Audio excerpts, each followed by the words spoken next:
Assalomu alaykum. Kecha internet tarmog'ida bir videoga ko'zim tushib qoldi.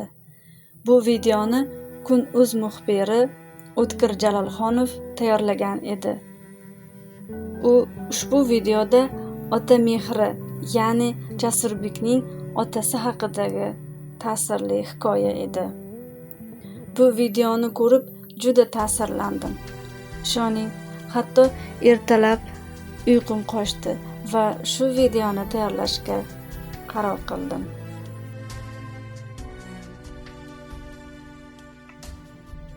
Keling avval videodagi hikoyani tasvirlab bersam.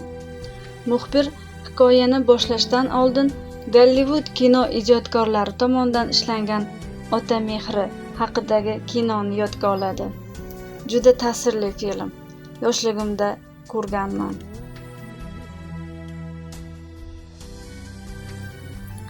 Xullas, maqsadga o'tsam.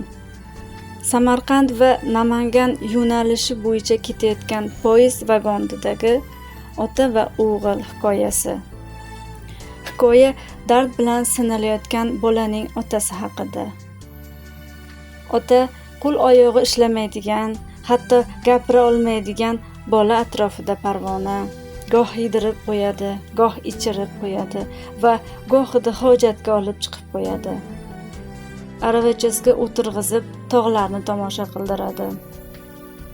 Yo'l bo'yi ota uxlamasdan, nolimasdan va biron marotaba uf demagani, o'g'liga biron marotaba ovoz ko'tarmaganini aytib beradi.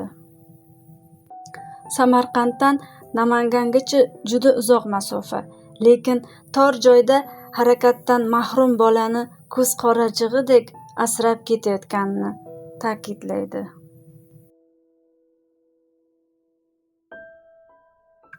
Muxbir akaning hikoyasidan ta'sirlanib, o'zimning kichik hikoyamni sizlar bilan bo'lishkim keldi.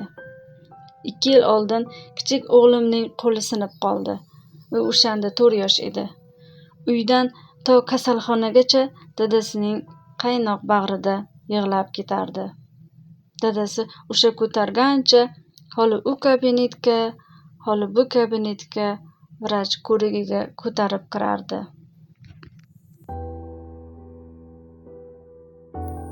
Uyga qaytdik. Dadasi uyga ko'tarib divanga yotqizdi. Avvaliga dorisini ichirdi. Keyin magazindan shirinliklar olib keldi. Kechasi uxlagunga qadar yonida yotdi. Hatto hojatga olib chiqdi. Ertasiga ham xuddi shunday takrorlandi.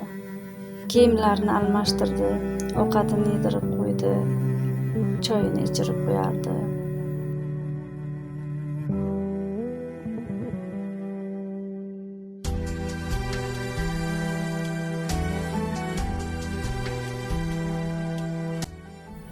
Ha, endi dadasi bo'lgandan keyin qaraydi-da deyishingiz mumkin.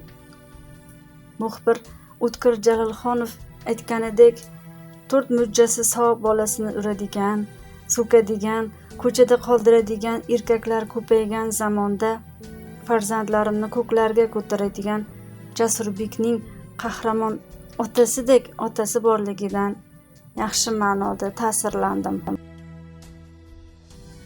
Otalarimiz omon bo'lishsin.